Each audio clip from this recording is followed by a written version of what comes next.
The Trebuchet behind me, which is the world's largest Trebuchet, weighs a little over 20 tons, has a counterweight of a little over 4 tons. I will throw a 17-kilo stone over 200 meters in a height of about 70 to 80 meters. The Trebuchet can shoot even further out because the counterweight box is only half full. So if we fill it up, we can probably shoot about 500 to 600 meters, and we can shoot with items up to 300 kilos. But we will not do that because of 2 reasons. One reason is that we will tear the Trebuchet up too fast. Secondly, we will get a lot of trouble with the authorities. Even though I personally think that it could be very, very funny to try just once. The Trebuchet is known from ancient times, but the first time we used it in Denmark was in 1132 during the siege of a castle named Haraldsborg, very close to the city of Roskilde. That's up north. At that time, the Trebuchet was so technical advanced that we had to bring up some Germans to build it, but only that once. When you're watching a battlefield and you see 2 armies ready to fight against each other, I can assure you, you will never find a Trebuchet there because they are completely useless on the battlefields.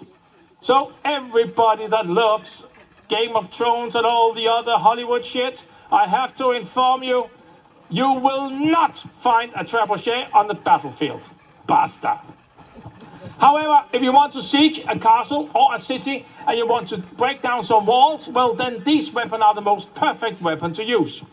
Of course, they are not very practical to bring from home, so you will build it outside the city you want to siege, and when you have built it and you shoot with the same amount of kilo every time, it will hit precisely at the same spot at every throw.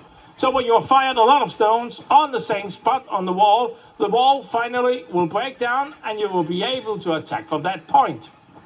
But it was not only with stones we could throw. No, we have also other alternatives and even more fun stuff. We can shoot with barrels of burning oil trying to set fire on houses. We can fill up a barrel with garbage, throw it over, trying to spread diseases. If it doesn't help, then we can use human feces instead. It is a little bit more disgusting and also very smelling, especially after I have filled one of the barrels up. We can also take a beehive, in Deutsch, Bienenstock, and put it inside. And if we do that and we fire it and it flies over 200 meters and crashes behind the enemy walls, I can assure you it's really some pissed off beasts that are coming out. We can also shoot with other kind of animals, a horse for instance, you know, a cute little pony with brown eyes and whoop. No, it has to be a dead horse, and it has to be dead for so long time that it is black, rotten and disgusting, and we will throw that over the walls trying to spread diseases, and maybe with a little luck we can hit the water reservoir and pollute that. Which also reminds me that we here lately begun to throw with dead pigs, because we found out that their body build is a little bit more aerodynamic, so they fly better when we throw it. You can also use the Trebuchet on a psychological matter. We have a lot of examples. One of them is Richard Lionheart of England. During the Third Crusade in 1199, he had some problems with the city of Acre in the Middle East. They would not surrender. Meanwhile, though, he had taken 2,000 prisoners of war, and he knew a lot of them, they had some families inside the walls. So in a bright moment, Richard Lionheart was thinking, why not make a little family reunion?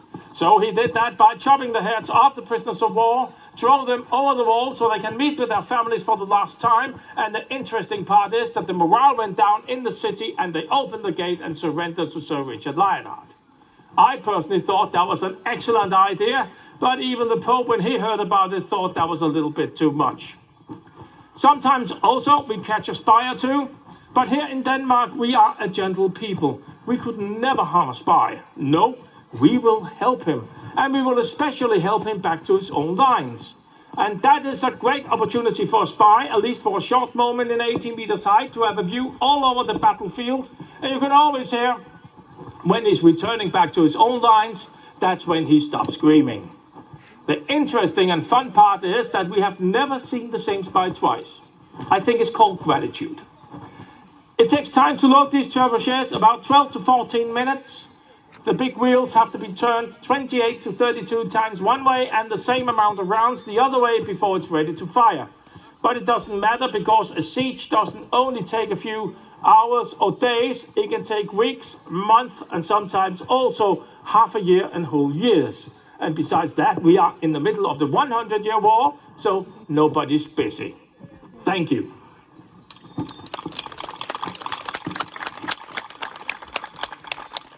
So, für unsere deutsche Gäste, wir haben ein bisschen Zeit, so sie will der kurze Version bekommen. So, meine Damen und Herren, das ist ein Steinschleuder. Danke.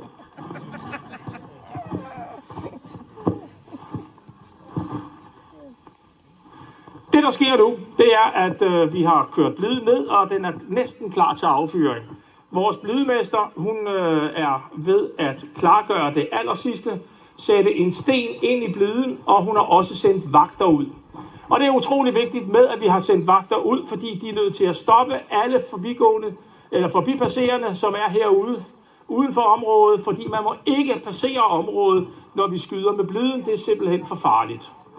Det er også derfor, vi har den her sikkerhedszone her, og I står på den anden side. Her der er vi 100% sikre. Det er knap så sikkert herovre, hvor I står. Nå, det der sker nu, det er så, at når vores blydemester er klar, så får hun et okay signal fra vagterne, og så kan vi begynde at skyde. In English, very fast. Our master of the trebuchet is now preparing the final things with the trebuchet, put a stone inside the net and so on. Otherwise it wouldn't be funny to see it shoot.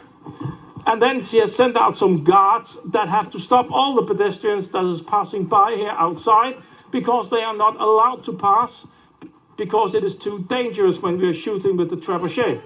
That's also why we have this security zone. Here in this area we are 100% sure. Where you are standing, you are not so sure. When she's finished, she will go out and then she will get an okay signal from the guards, and then we can fire the trebuchet. It will take 1 or 2 minutes and then we will be ready. Det tager lige et par minutter, og så er vi klar til at affyre.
So, as I told you, these trebuchets are very, very precise.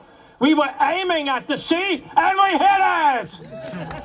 See you all at the night tournament 1:30. Vi ses alle sammen til ridderturneringen 1:30. Guds fred. People, we have come to the joust, the most noble discipline of all. And the rules are very, very simple. If a knight hits his opponent's shield, he will get 1 point. If he breaks the slides, he will not get 1 but 2 points. We will ride 4 rides here today, and the knight that ends up with most points will be the winner here today.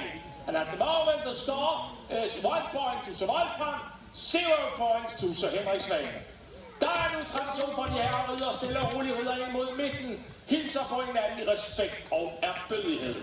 Now, per tradition, the knight will ride into the middle, salute each other in respect, and then they will turn to you and receive your cheer.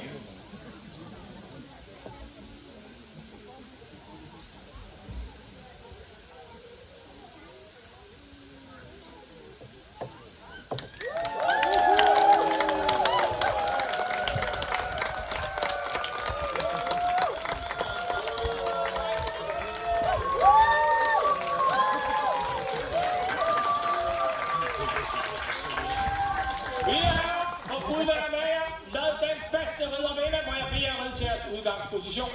My lords, may God be with you. As I told you, we will ride 4 rides here today. In my great wisdom, I have decided that we will begin with the first ride. Vi begynder med første rid, mine herrer. The first ride, my lords.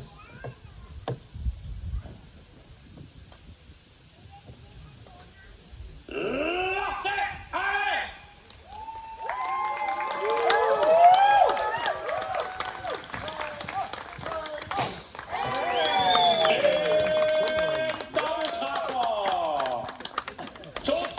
Så betyder 2 point til herr Henrik Svane, 2 point til herr Wolfram von Lauterbach. A double hit, ja, det er meget smukt.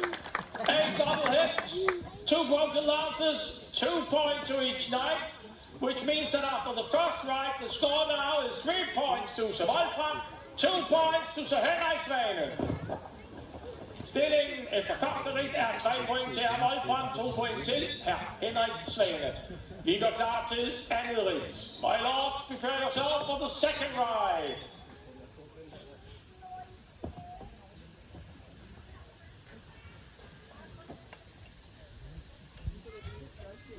Lasse Alle!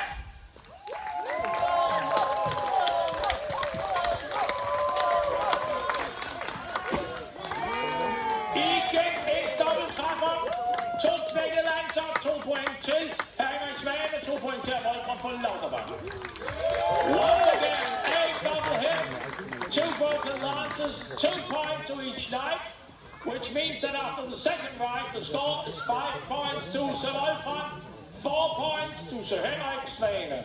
Stillingen efter andet rid er 5 point til herr Wolfram von Lauterbach, 4 point til herr Henrik Svane.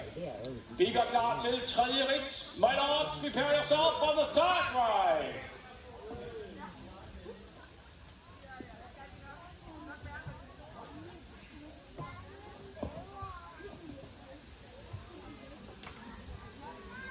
Lasse Alle!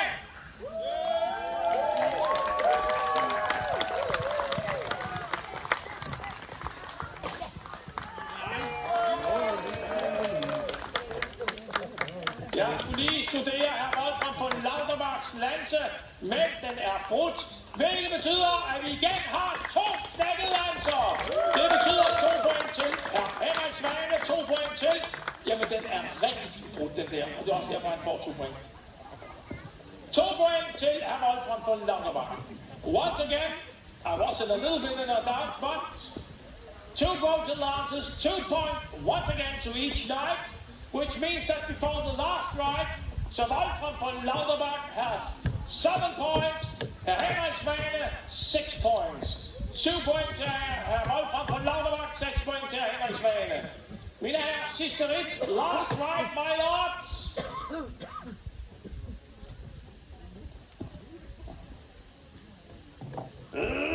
Lasse Alle!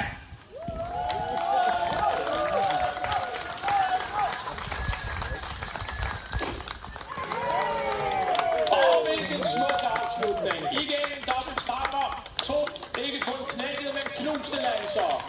Hvilket betyder endnu en gang 2 point til herr Henrik Svane, 2 point til herr Wolfram von Lauterbach. Tak. Det betyder også, at vi nu har fundet en vinder.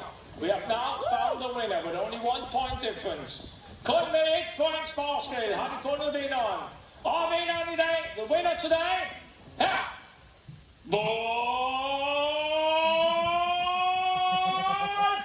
von Lauterbach!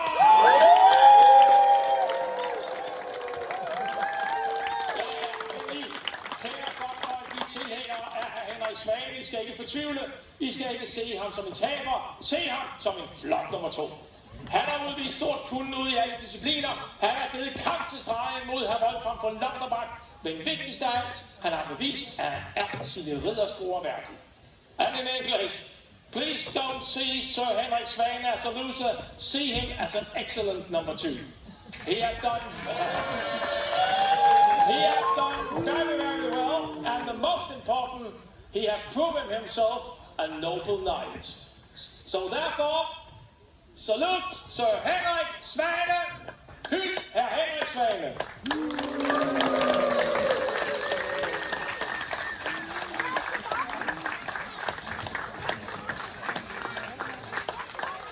I was a little bit afraid that he was taking off all his clothes, but thank God he didn't. Herr Henrik Svane.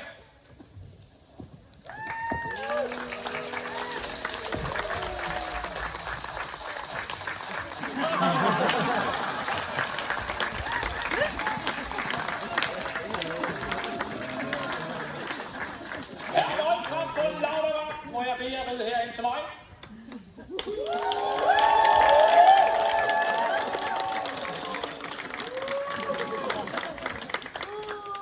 Now the tournament is finished, so actually you have to act a little bit nicer to the winner here today.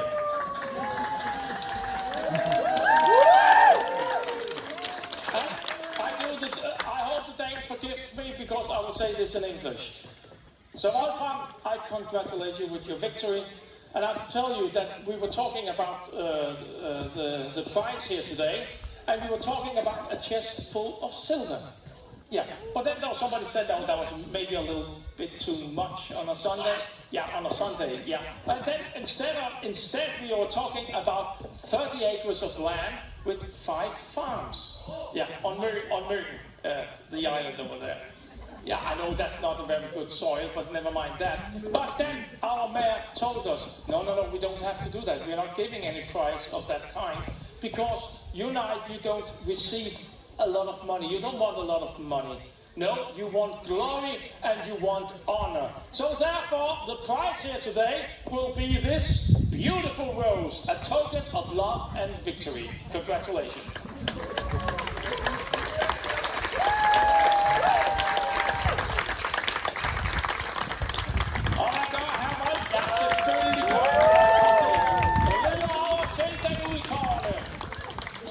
Selvfølgelig, han giver videre symbolet på kærligheden. He will give the token of love to the chosen woman, who received it with great pleasure, I can see. But, and it's time to salute the winner.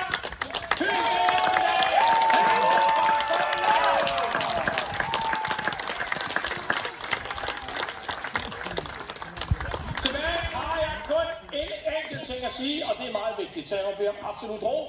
I have only one thing more to say, and I must be asked for completely silence, and I will do it in English. Goodbye.